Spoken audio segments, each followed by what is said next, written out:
Սիրելի հայրենակիցներ, ուզում եմ անդրադառնալ Նիկոլ Փաշինյանի անցած շաբաթվա հերթական հիսթերիային օպային հնչեցրած որոշ մտքերի։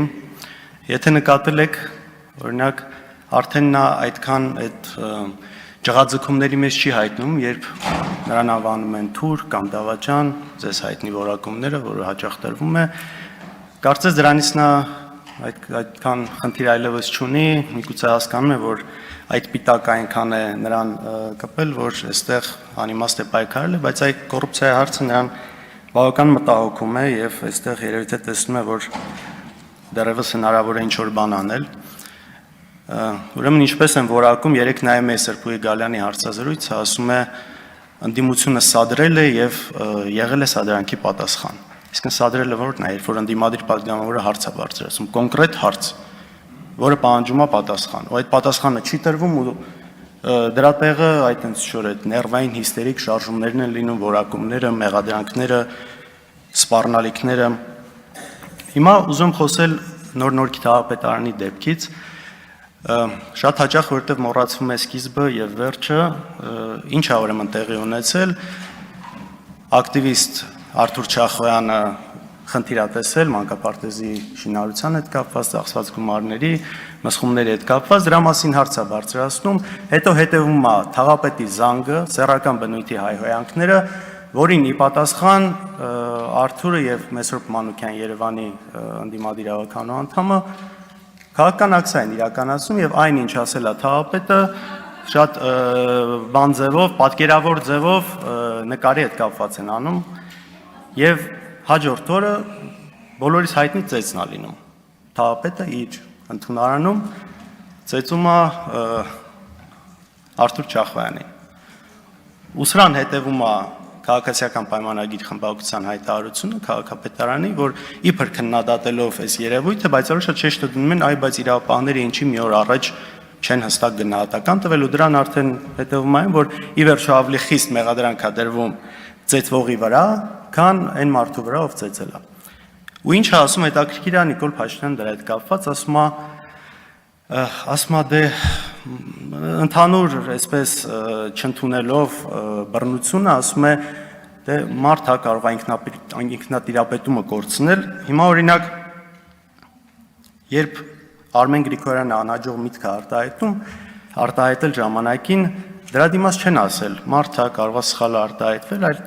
տարել են կալանքի ու ի վերջո այդ մարդը մահացել է դատարանի դահլիճում։ Երբ օրինակ գիտնական Ղարիբ Բաբայանը բորբոքվել է ադրբեջանցիների հետ ադրբեջանական ակցիայից Հայաստանի Հանրապետության հրապարակում, չեն ասել մարդը տուն-տեղ կորցրած, ամեն ինչ կորցրած ու սխալ բան չի էլ ասում, այլ կալանքի միջնորդություն են ներկայացնում, անում են դատարան։ Երբ որ Վազգեն Սաղաթելյանն ու Նարեկ Սամսոնյանը եթերից խոսում են YouTube-յան ալիքով բավական բաց իշխանությունների մասին չեն ասում, մարդեն ի վերջո էլի սխալ բան երևի թե չեն ասում, այլ տանում են կալանքի մի հատ էլ դեմքը սեղմելով ասֆալտին այդ ձևերով։ Կա Սարգսի Օհանջանյան եւ Նարեկի Մութաֆյան դեպքը, նույն ձև դատավորին ասել են օրինակ դուք ձեզ համարում եք Նիկոլ Փաշինյանի որակումները ընդունում եք, վնգստացող դատավոր համարում եք, տարել են կալանքի 2 ամիս կալանք, մինչև հիմա էլ կարծեմ գործը գնում է։ Զոհվածի ծնողի հետ կապված դեպքը, իմ հետ կապված դեպքը, որ չեն ասում, հետ ենք պատտվել խաղաղցույցի ընթացքում, հասկանանք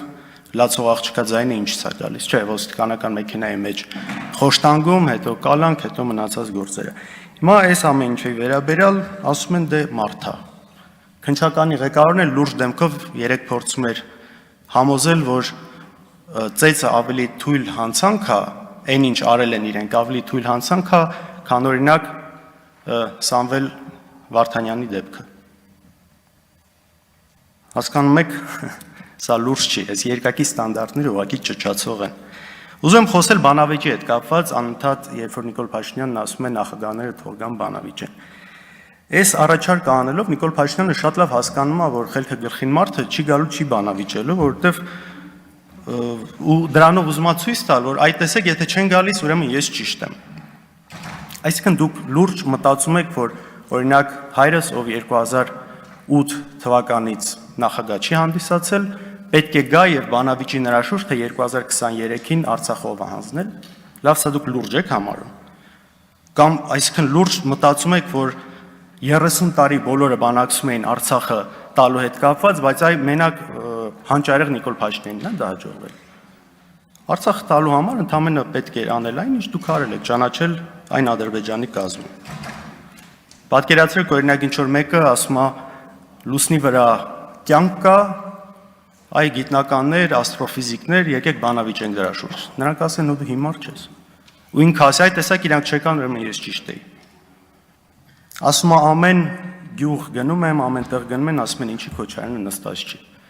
Դուք գիտեք մեզ ինչ են ասում, ինչ որ տեղեր են գնում։ Ասում են, այս անհայրենիք դավաճանների միջև հիմա ոնց է ազատության մեջ են մի բան էլ շարունակում են իշխանության մնալ։ Բայց ի տարբերություն շատ ասածների, այստեղ Նիկոլ Փաշինյանի ասածի մեջ ճշմարտություն կա եւ դա ունի պատճառ։ Ինչն է պատճառը, որովհետեւ տարիներ շարունակ շատ երկար, շատ մեծ ստի դոզա է այսպես տարածվել ամբողջ հանրության վրա եւ շատ բաներ մտել է շատերի գլուխը։ Եվ որ իրանց խմբակցության ԿՊ խմբակցության ղեկավարն ասում է մենք դրա հետ կապ չունենք, չէ, ունեք դուք կապ։ Նույն 4 միլիարդի հետ կապված, չգիտեմ, բանկեր, օդանավակայան, հանքեր, սպայկա, հիվանդանոց, ինչ սուտ ասես տարածվել է։ Ես չգիտեմ, մեր նորանկախ պատմության շրջանում ավելի շատ սուտ ու կեղծիկ ու sense դեմոնիզացիա ինչ որ մեկի հանդեպ ավելի իրականացվել է, քան մեր հետ կապված։ Ու դուք եք դա տարածում։ Առաջինը այդ կեղծ նյութը արտատպել է Նիկոլ Փաշինյանի թերթը հայկական ժամանակը, հետո էլ հենց ինքը իր դատավորության ընթացքում դրա մասին բարձրաձայնում էր։ Այնպես որ սա միանշանակ է եւ հասկանալի է, որ մարդիկ ձեզնից լսել են տարիներ շարունակ դա, հիմա դուք 7 տարի է իշխանության եք, բարձր ձեզնից պիտի հարցնեմ, պիտի ասեն, ես բանն եք ասել, բա ինչ եղավ։ Հիմա եթե վաղը մենք լինենք իշխանության, բա մեզ են նույնը հարց տալու, եթե ձեր հետ կապված գործողություններ չլինեն։ Բնական է, չէ՞ դա։ Շատ բնական է։ Իհարկե պարկեշ կլիներ, որ ընդունեիք, ասեիք, գիտեք Ժողովուրդ ջան, սխալվել ենք ինչ որ հարցերում, ինչ որ հարցերում էլ չափազանցացված ա եղել այն ինչ որ մենք պատկերացրել ենք կամ տարածել ենք, բայց ձեզնից պարկեշություննակալի երևի միամիտություն կլինի։ Անընդհատ կրկնվում է ապօրինի գույքի հետ կապված այն հայցը, որը մեր հետ կապված մուտք արվել դատարան 2 տարի առաջ։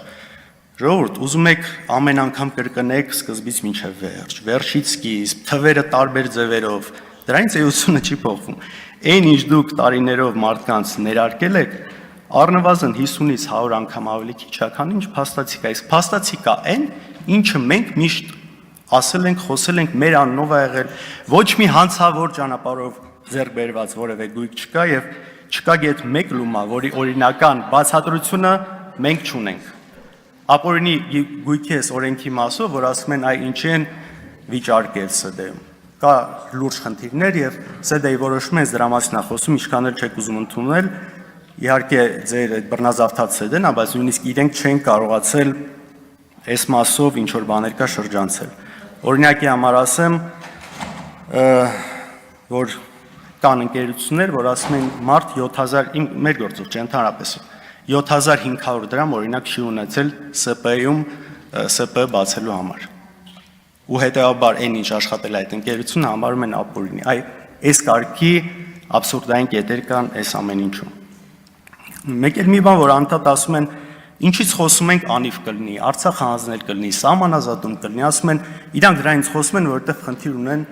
իրենց ունեցվածքը պահելու համար։ Սիրելի հայրենակիցներ, ունեցվածքը պահելու համար կամ պիտի խելոք վեր ընկնես տեղդ, փորձես լեզու գտնել իշխանությունների հետ, կամ պիտի ամեն ինչ վաճառես, թողնես գնաս։ Մենք ոչ մեկն ենք արել, ոչ մյուսն ենք արել։ Ու իմիջիալուց նման բան անողներ եղել են, օրինակները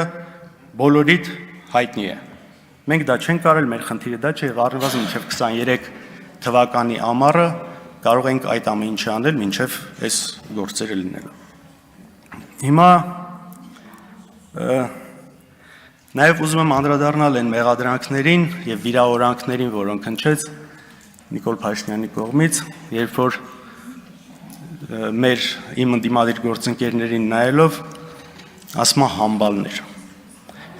Հիմա հաջորդ օրը ինքը գնաց Մոսկվա, եթե չեմ սխալվում, ինձ հետաքրքիր է դուք ինքը նայել եք այդ տեսանյութերը։ Հիմա ով է համբալել է։ Կամ Ալեն Սիմոնյանը, որ իմ կին գործընկերոջը ասում է դուրս կշպրտեմ դահլիճից։ Ալեն Սիմոնյանը թող իմանա, երբ որ ու ուշադիր լինի, երբ որ իրան դուրս շպրտեմ այնտեղից, բարձր անստած շատ ցավոտ արնել։ Արտահերթ Շնորհակալություն։ երիտով հանդես կգամ ես։